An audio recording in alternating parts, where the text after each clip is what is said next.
Their celebration quickly turned to concern, though, when Charles noticed blood in Kira's catheter. He alerted doctors, but says minutes turned into hours. I'm begging, I'm pleading for them to do something. Finally, he says, after 10 hours, doctors decided Kira needed surgery, but it was too late. Kira hemorrhaged to death. She was 39 years old.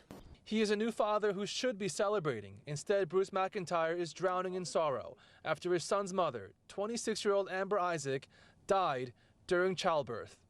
She didn't even get to see him. It's wrong. She was so excited.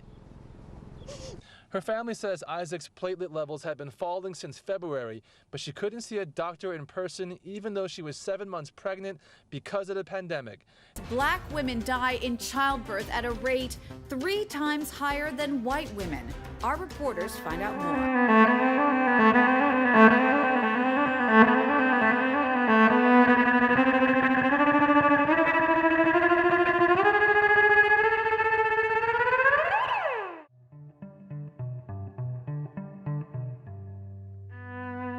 My name is Mia, and I am a full spectrum doula and yoga instructor, and I own Umaful, which is a company that offers support to women through the full reproductive spectrum.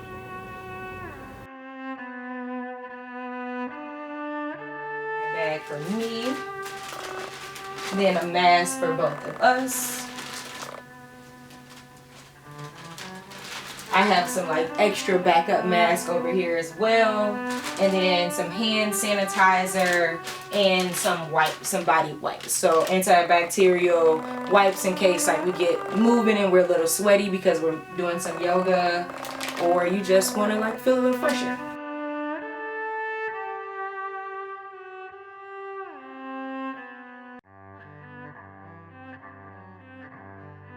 Support just looks different now. Mothers are having to choose between their support person or their partner.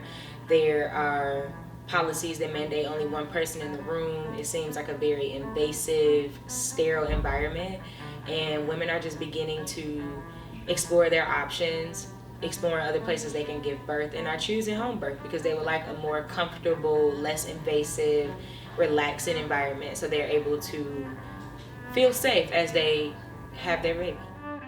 And you can't even visit, and I get it, I wouldn't want people touring labor and delivery, just in right. and out. So you can't go on hospital tours. No. Got it. Yeah, so it's no hospital tours. There was a whole thing of one visit, it would be one person. And so that was automatically, it was Jules is the father of my child. Mm-hmm. Not gonna leave him out. Exactly. So no doula, no, it was just everything. Like I said, I've already gone through this grieving process, sort of what I thought pregnancy was going to be like. It's you're there by yourself, and I remember the day I got tested, it went from screening me to okay, which one's the patient? And you could hear all these people, and they're push her into this room. It's an isolated room. They're calling me from another part of the hospital, what are your symptoms? Is this? Da, da, da. And then they're okay, hang up. And then I'm hearing them outside the door, well, where's her midwife? Da, da, da, da. And then it became this whole thing of, the midwife comes in, full face shield, and I totally get it, because health is nothing to play with, but full face shield, feet wraps, the gown, the mask, the gloves, it's taped up and everything.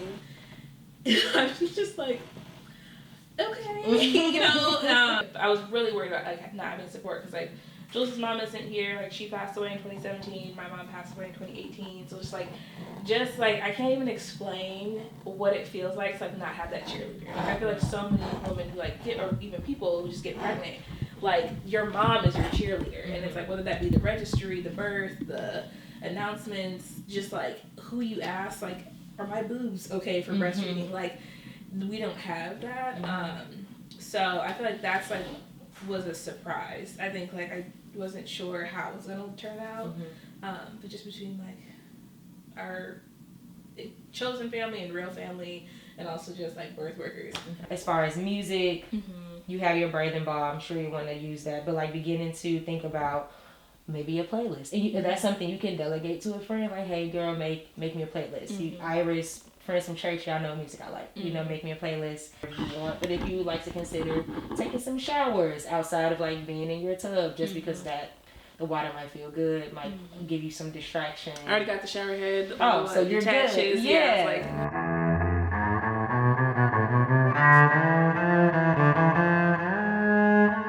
Well, statistically, we see women of color, specifically black women, face injustices within the healthcare system and the birthing space at disproportionate rates, regardless of their socioeconomic status.